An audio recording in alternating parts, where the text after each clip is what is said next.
నమస్తే. Welcome to Andhra Prabha. నేను Tejaswi. AP ఎన్నికల్లో ఎవరు విజేత అంటే బొచ్చెడు సర్వేలు ఉన్నాయి యూట్యూబ్‌లో. అవి ఏ పార్టీ పాట ఆరోటి కాడ పాడుతూ తోపుగాళ్ళం తామే అని చెబుతుంటాయి. ఓటర్ల మదిలో ఏముందో ఈ రోజుకి ఎవరికీ తెలీదు అన్నది అసలైన సర్వే.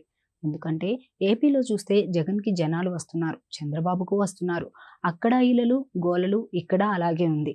ఇక బీఆర్ఎస్‌కి ఏపీలో ఎవరుండాలి అంటే జగన్ అన్నది అన్యాపదేశంగా అంతా చెప్పుకుంటూ ఉంటారు. కానీ అసలు ఏపీలో ఎవరు గెలుస్తారని బీఆర్ఎస్ నేత కేటీఆర్‌ని నేరుగా అడిగితే ఆయన ఏం చెబుతారు అన్నది ఆసక్తి మాత్రమే కాదు, సంచలనం కూడా. ఇంతకీ ఆయన ఏం చెప్పారు? పొరుగు రాష్ట్రం ఏపీ ఎన్నికల మీద తెలంగాణలో కూడా ఆసక్తి ఉంది.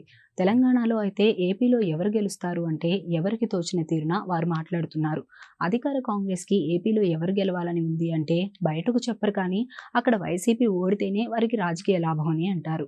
ఇదే ప్రశ్నను కేటీఆర్‌ను అడిగితే ఏపీ రాజకీయాలలో ఎవరు గెలుస్తారని భావిస్తున్నారని తాజాగా ఓ ఇంటర్వ్యూలో సూటిగానే అడిగారు. దానికి కేటీఆర్ ఇచ్చిన జవాబు మాత్రం అదుర్స్. ఏపీలో అందరూ నాకు కావాల్సిన వారే. జగన్ అన్నయ్య అవుతారు. పవన్ కూడా అన్నతో సమానం. లోకేష్ నాకు స్నేహితుడు.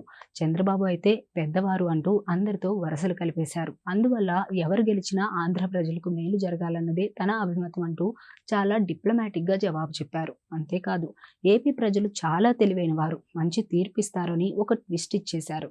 ఇక మళ్ళీ మళ్ళీ అడగకుండా ఏపీలో ఎవరు గెలుస్తారు అని చెప్పడానికి తనకు అక్కడ ఓటు లేదు, ఓటర్‌ని కాదు అని కూడా చెప్పారు.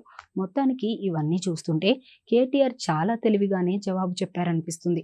ఏపీలో ఎవరు వచ్చినా ఇప్పుడు బీఆర్ఎస్‌కి ఏమీ కలిసి వచ్చేది లేదు. అందుకే ఎవరైతే ఏమిటి అన్నట్లుగానే మాట్లాడారు అని అంటున్నారు.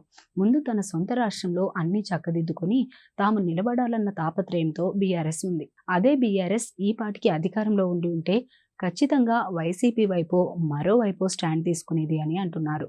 బట్ ఇప్పుడు సీన్ మారింది. పొలిటికల్‌గా గత ఎన్నికల్లో బీఆర్ఎస్‌కి ఇబ్బంది జరిగింది. అందుకే అంతా మన వాళ్ళే, అన్నీ మా ఊళ్ళే అన్న పాటను అందుకున్నారని అంటున్నారు. సరే, ఇవాళ ఇలా చెప్పారు. జూన్ 4న ఫలితాల తర్వాతైనా కేటీఆర్ కానీ, బీఆర్ఎస్ నేతలు కానీ తమ అంతరంగాన్ని ఎంతో కొంత ఆవిష్కరించకపోతారా? అప్పుడు పట్టుకోలేకపోతామా అని మీడియా ఎదురు చూస్తూనే ఉంటుంది.